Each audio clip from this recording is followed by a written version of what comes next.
Welcome to காட்லிவுட் studio. நேயர்கள் அனைவருக்கும் வணக்கம். புதியதோ தொடக்கம்ங்கிற இந்த நிகழ்ச்சியில உங்களை மீண்டும் வரவேற்கிறதுல மிக்க மகிழ்ச்சி. நம்மளுடைய லைஃப் அப்படிங்கிறது பைசைக்கிள் மாதிரி. எப்படி பைசைக்கிள்ல பேலன்ஸ் இருந்தா மட்டும்தான் அது ஓடிக்கிட்டே இருக்கும், அதே மாதிரி நம்மளுடைய வாழ்க்கையில கூட நம்ம எல்லாத்துலயும் பேலன்ஸ் வைக்க வேண்டியிருக்கு.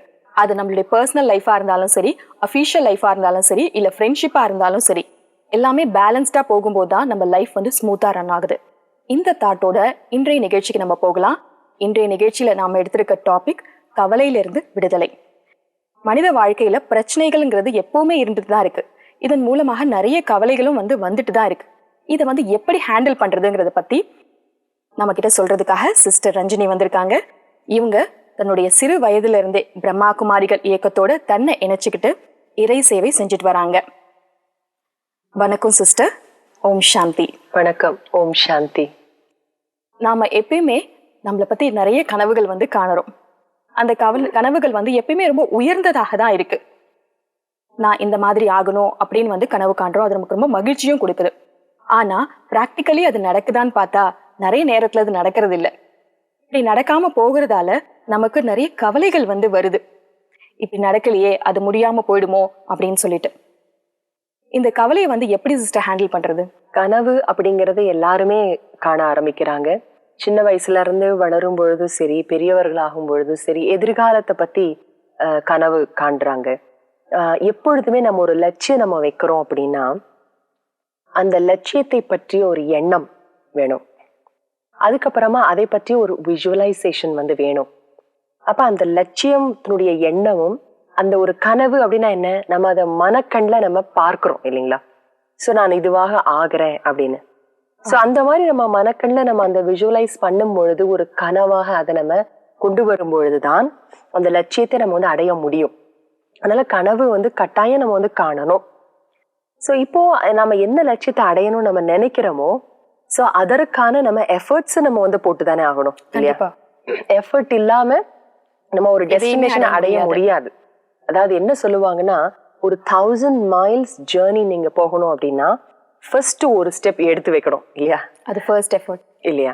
அது மாதிரி ஒரு நம்ம எவ்ரி ஸ்டெப் நம்ம எடுத்து வச்சாதானே I can move on and attain that destination இல்ல. அப்போ அந்த எஃபர்ட் போடும் பொழுதுதான் அந்த லட்சியத்தை நம்ம அடைய முடியும். we all know that. இப்போ இதுல இந்த ஒரு டெஸ்டினேஷன் நம்ம அடையணும்னு ஒரு லட்சியம் வச்சிருக்கும் பொழுது அந்த ப்ராசஸ்ல நமக்கு அவசியம் ஏதாவது ஆப்ஸ்டக்கிள்ஸ் நமக்கு வரதான் செய்யுது, தடங்கல்கள் வரதான் செய்யுது. அப்ப தடங்கல்கள் வரும்போது அது எதிர்பார்க்காததா இருக்கலாம். எதிர்பார்த்ததா இருந்தா இப்படி வரலாம்னு முன்னாடியே ப்ரிப்பேர் ஆகியிருந்தா நமக்கு அது அந்த தடங்கல்களோட ஃபேஸ் பண்ணிடுவோம். இல்லைன்னா அது அந்த தடங்கல்கள்னால உடனே மனக்கவலை, அந்த ஒரு மன சோர்வு வருது. இன்னொன்னு, நீங்க இப்போ ஒரு எஃபர்ட் போடுறீங்க அப்படின்னா அது உடனடியா ரிசல்ட் நீங்க எதிர்பார்க்க முடியாதுல்ல. ஒரு சீடு போடுறீங்க, சீடு போட்டா அது வளர்றதுக்கு டைம் எடுக்கும். ஸோ நம்ம பேஷண்டா தான் நம்ம இருக்க வேண்டியிருக்கு. பொறுமையா அது நம்ம இருந்தால்தான் அதனுடைய பலனை நம்ம எடுக்க முடியும். ஸோ அதனால இந்த ப்ராசஸ்ல நம்ம இந்த விஷயங்களை நம்ம புரிந்து கொள்ள வேண்டியிருக்கு. ஸோ தடங்கல்கள் வந்தாலும் அதை நம்ம சந்திச்சாகணும். நீங்களே சொன்னீங்க அந்த ப்ராசஸ்ல நிறைய தடங்கள் வருதுன்னு சொல்லிட்டு. இந்த தடங்கல்களை நம்ம தாண்டணும் அப்படின்னா ஒரு கைடன்ஸ் கூட நமக்கு தேவைப்படுது தானே சிஸ்டர்? ஆமா, அவசியம் தேவை. ஏன்னா இந்த கைடன்ஸ் இருந்தால்தான் என்ன பண்ணணும். சரி, இப்போ ஒரு ஆப்ஸ்டிக்கல் முன்னால வந்திருக்கு, தடங்கள் வந்திருக்குன்னா அதை எப்படி தாண்டி குதிக்கணும் அப்படிங்கறதும் நமக்கு தெரியணும் இல்லையா? இப்போ ஒரு தடைகளை போட்டி இருக்கு, அந்த விளையாட்டு வீரர் தாண்டி தாண்டி ஓடுனாதான் அவர் கோல்டு மெடல் வாங்க முடியும், சாதனை படைக்க முடியும். கண்டிப்பா. அப்ப அதுக்கு கூட அவங்களுக்கு ஒரு ஒரு ப்ரொசீஜர் இருக்கு. என்னன்னா, இப்போ ஒரு தடை வருது அப்படின்னு அவங்களுக்கு முன்னால தெரிஞ்ச உடனே அவங்க என்ன பண்ணணும், அவங்க வேகத்தை கூட்டணும். தடை வந்துருச்சு அப்படின்னு அவங்க அப்படியே பயந்துட்டு ஸ்லோ பண்ணிட்டாங்கன்னா தாண்ட முடியாது.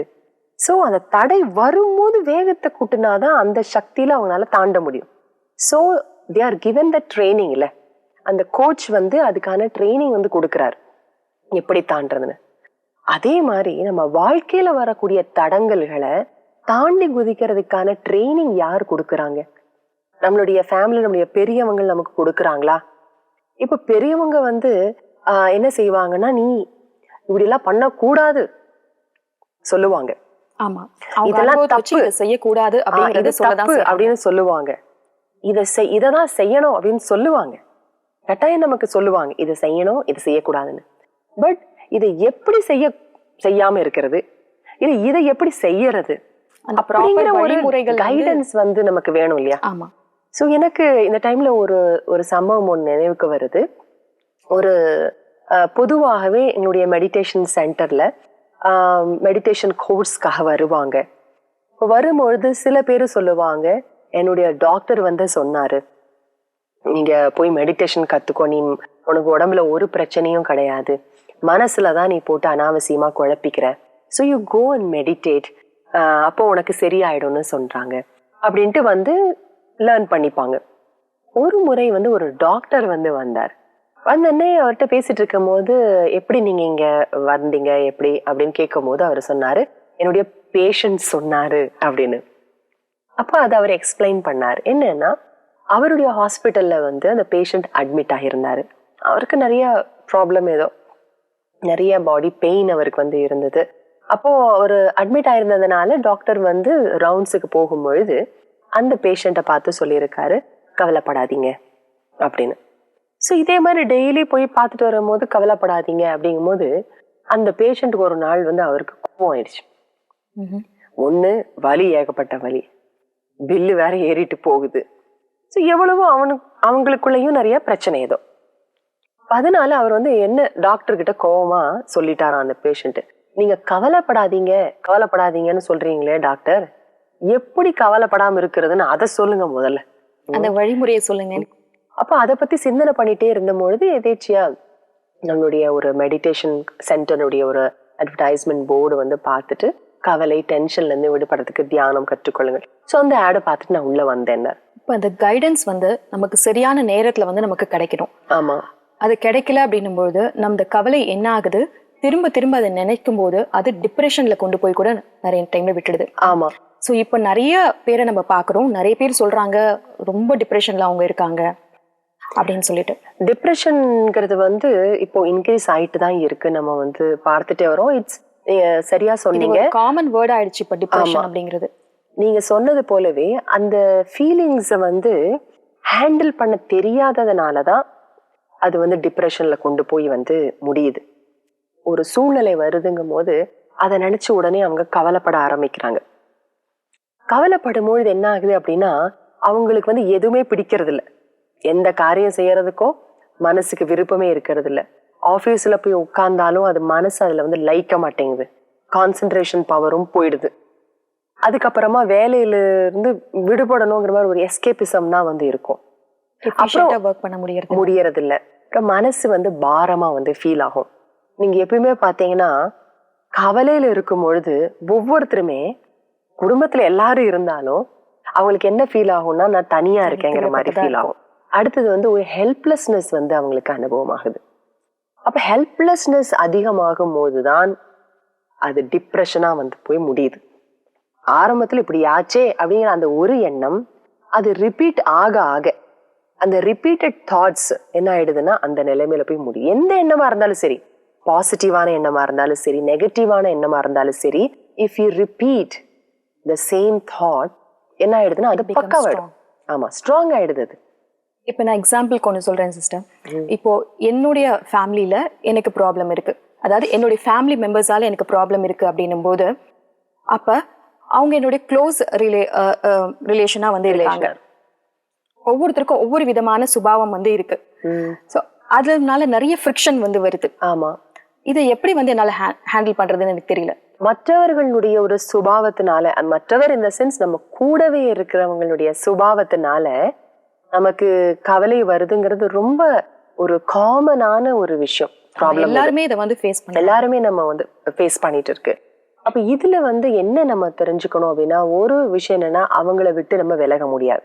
ஆமா, சரி இப்போதைய ஒரு ட்ரெண்டு பிடிக்கலையா, அவ்வளவுதான் கட் போயிடுறேன் அப்படிங்கிற ஒரு நிலைமை இருக்குன்னாலும், but that is not a wise idea இல்ல. பிகாஸ் எனக்கு அதே சுபாவம் எனக்கு வேற இடத்துல திரும்பி காண்பிக்கும். கண்டிப்பா. சரி, அதனால நான் வந்து ஒரு அண்டர்ஸ்டாண்டிங் நான் வந்து கொண்டு வர வேண்டியிருக்கு இந்த இடத்துல. நம்பர் 1 என்ன அப்படின்னா, நம்ம ஒவ்வொருத்தருக்குமே இந்த உலக நாடகத்துல தனித்தனியான ஒரு ரோல் வந்து கிடைச்சிருக்கு. இதை நம்ம வந்து அண்டர்ஸ்டாண்ட் நம்ம பண்ணணும். மேலும் அவருடைய சுபாவத்தை மாத்துறதுக்கான ஒரு ரெஸ்பான்சிபிலிட்டி என்னுடையது இல்லை, அது இறைவனுடையது.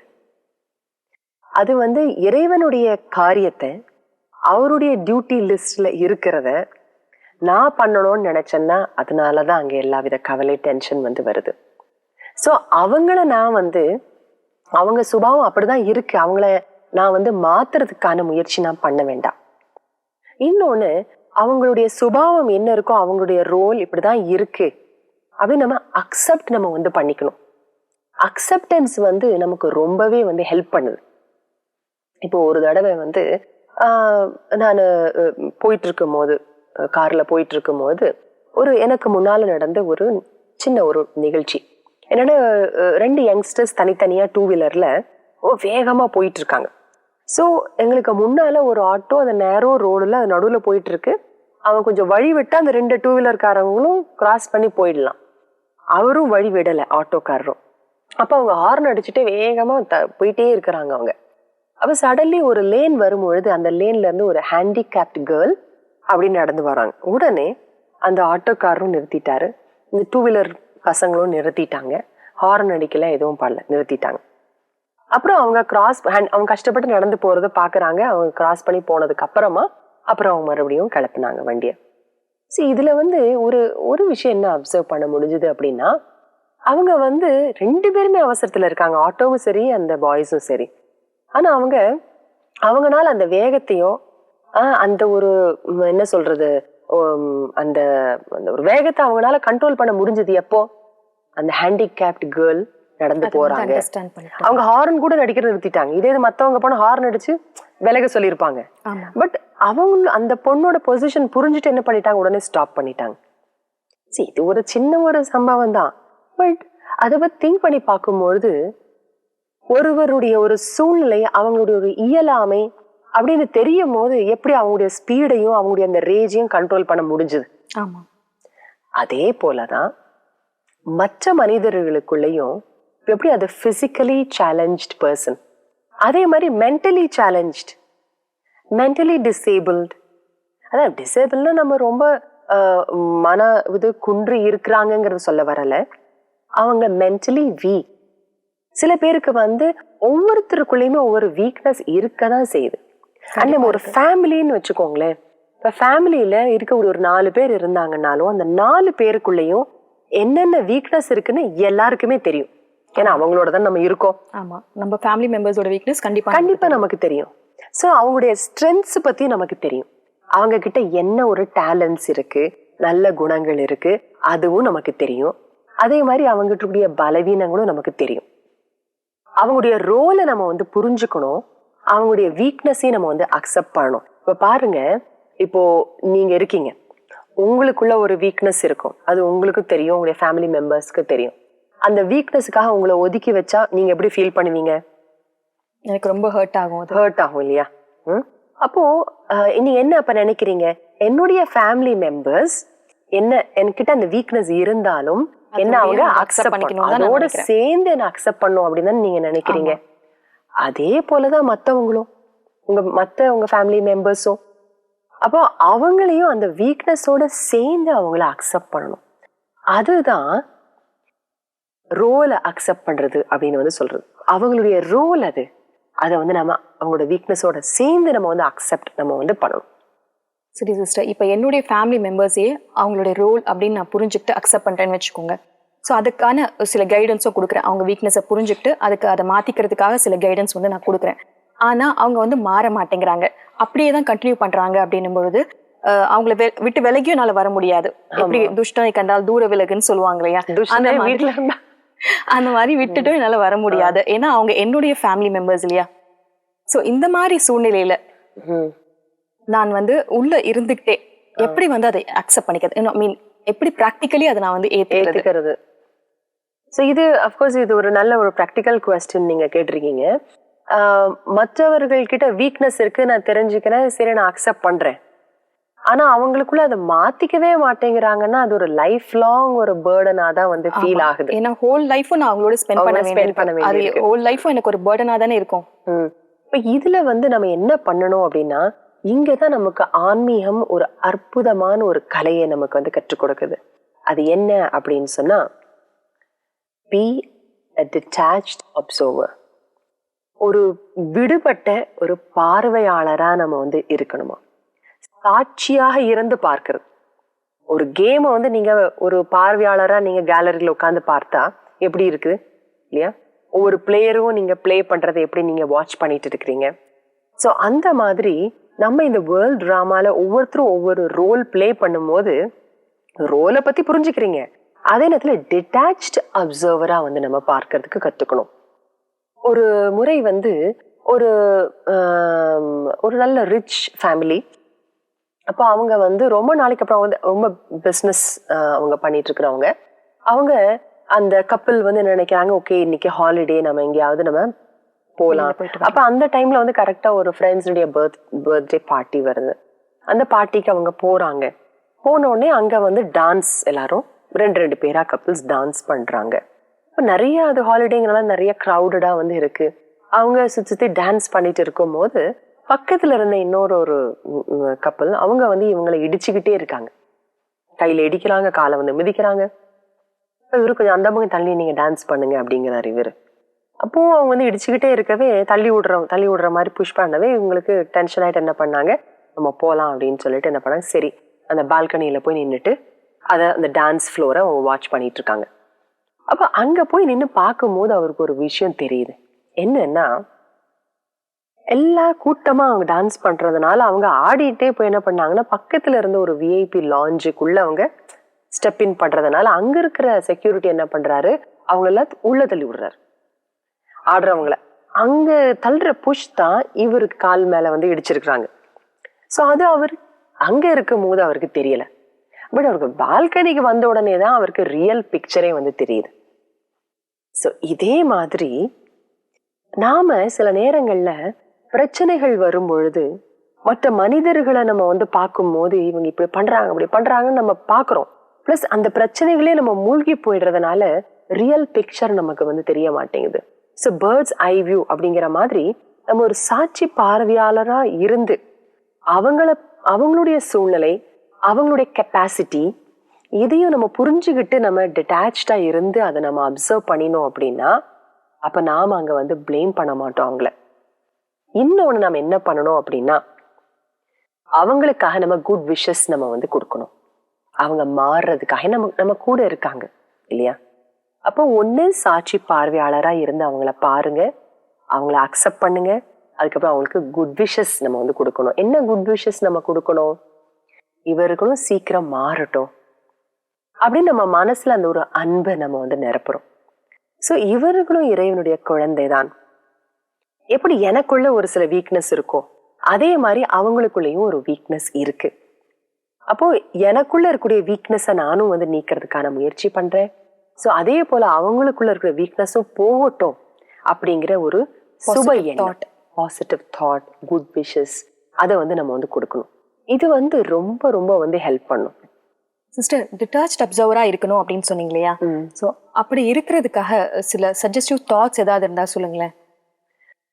டிட்டாச்ட் அப்சர்வரா இருக்கிறதுக்கான ஒரு ஆக்சுவலா அதற்கான மெத்தட் தான் வந்து தியானம்னு சொல்றது. தியானத்துல நம்ம என்ன பண்றோம் அப்படின்னா, இந்த வெளி சூழ்நிலையில இருந்து நம்மள நாமளே டிட்டாச் பண்ணிட்டு நமக்குள்ள நம்ம ஒரு ஜேர்னி நம்ம வந்து போறோம். ஸோ இந்த மாதிரி ஒரு ஜேர்னி பண்ணக்கூடிய இந்த ஒரு மெடிடேஷன் பண்ணும்பொழுது நமக்குள்ள ஒரு சைலன்ஸ் வந்து அனுபவம் ஆகுது. நமக்குள்ள இருக்கக்கூடிய ஒரு இன்விசிபிள் ஒரு சீட், அந்த ஒரு அமைதியான ஒரு சீட் இருக்கு, அங்க போய் நம்மளை உட்கார வச்சுக்கிறோம். ஸோ அந்த ஒரு நிலையில நம்ம போகும்பொழுது எல்லாமே ஒரு தெளிவா இருக்கிற மாதிரி நமக்கு ஒரு மன உணர்வு கிடைக்கும். அப்ப அந்த ஒரு பவர் ஆஃப் பீஸ்னால நம்ம என்ன பண்ண முடியும்னா, நம்மால மனிதர்களையும் புரிஞ்சு கொள்ள முடியும், சூழலையும் புரிஞ்சு கொள்ள முடியும். ஸோ இப்ப வேணா ஒரு சின்ன ஒரு தியான பயிற்சி நம்ம வந்து செய்து பார்க்கலாம். அந்த ஒரு தாட்ஸ் உங்களுக்கு வந்து நான் சொல்லிட்டே வரேன். நீங்க அந்த தாட்ஸ், நான் சொல்லக்கூடிய அந்த வார்த்தைகளை நீங்க கேட்டுட்டே வாங்க. திருப்பி சொல்லணும்னு அவசியம் இல்லை. அந்த வார்த்தைகளை அப்படியே நீங்க அனுபவம் செய்யறதுக்கு முயற்சி பண்ணுங்க. ஸோ ஸ்ட்ரெயிட்டா உட்காந்துக்கோங்க. இந்த பாடியை நல்லா நீங்க ரிலாக்ஸ் பண்ணிக்கோங்க. உங்களுடைய பார்வையை லேசா ஒரு இடத்துல, கண்ணை திறந்த மாதிரி லேசா ஒரு இடத்துல நீங்க ஃபிக்ஸ் பண்ணிக்கலாம். இல்லை அது கஷ்டமா இருந்ததுன்னா you can close your eyes, no problem. But நான் சொல்லக்கூடிய வார்த்தைகளை அனுபவம் செய்யறதுக்கு முயற்சி பண்ணுங்க. நான் ஓம் சாந்தின்னு ஸ்டார்ட் பண்ணி ஓம் சாந்தின்னு முடிக்கிறேன். ஓம் சாந்தி.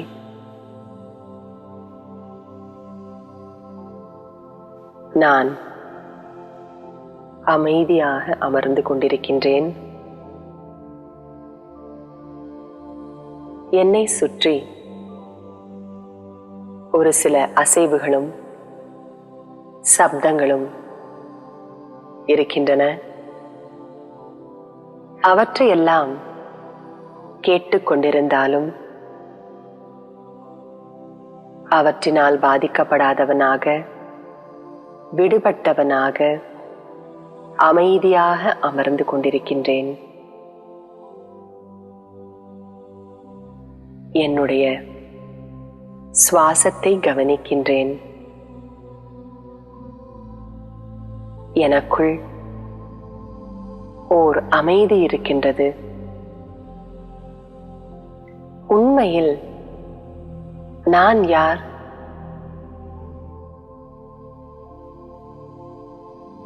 நான் இறைவனின் குழந்தை.